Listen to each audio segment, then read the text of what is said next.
તો રાજ્યમાં કાળઝાળ ગરમીનો પ્રકોપ યથાવત જોવા મળી રહ્યો છે। 10 જિલ્લામાં તાપમાન 40 ડિગ્રીને પાર કરી ગયું છે। સૌથી વધુ તાપમાન રાજકોટમાં 43.6 ડિગ્રી નોંધાયું તો અમદાવાદમાં 43.2 ડિગ્રી, અમરેલીમાં 42.9 ડિગ્રી, સુરેન્દ્રનગરમાં 42.8 ડિગ્રી અને કંડલામાં 41.5 ડિગ્રી તાપમાન નોંધાયું છે। તો ગાંધીનગરમાં 42.8 ડિગ્રી, વલ્લભ વિદ્યાનગરમાં 41.6 ડિગ્રી, વડોદરામાં 41.6 ડિગ્રી અને સુરતમાં 35.2 ડિગ્રી તાપમાન નોંધાયું। ભુજમાં 40 ડિગ્રી તાપમાન નોંધાયું તો ભાવનગરમાં 39.7 ડિગ્રી અને ડીસામાં 41.8 ડિગ્રી તાપમાન નોંધાયું।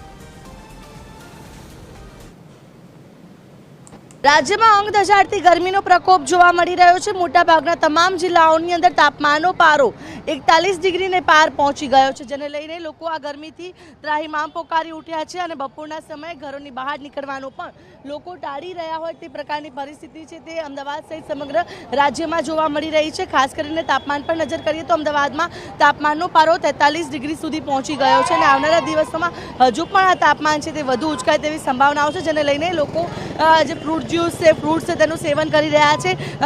તરબૂચ હોય, ટેટી હોય, આ પ્રકારના જે ફ્રૂટ્સ છે તેનું લોકો છે કે જે સેવન કરીને આ ગરમીથી ક્યાંક ને ક્યાંક રાહત મેળવવા માટેના પ્રયાસો છે તે લોકો કરી રહ્યા છે। ઠંડા પીણા, ખાસ કરીને છાશ હોય, શેરડીનો રસ હોય, આ પ્રકારના જે ઠંડા પીણા છે તેનું સેવન લોકો કરી રહ્યા છે। અમદાવાદમાં તાપમાનનો પારો હજુ પણ ઉંચકાવાની સંભાવનાઓ છે, ત્યારે લોકો સાથે વાતચીત કરીશું। ગરમીનો પ્રકોપ સતત વધી રહ્યો છે, શું કરો છો ગરમીથી બચવા અને ગરમી કેવી?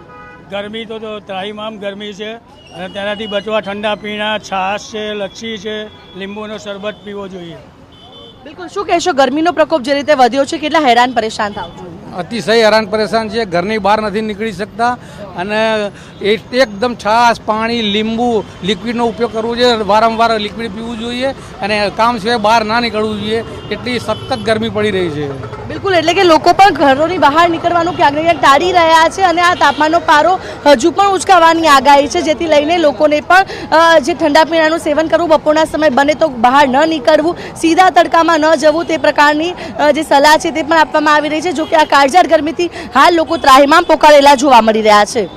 કેમેરા પર્સન નીતિન બગડા સાથે આયુષી યાજ્ઞિક, TV 13 અમદાવાદ।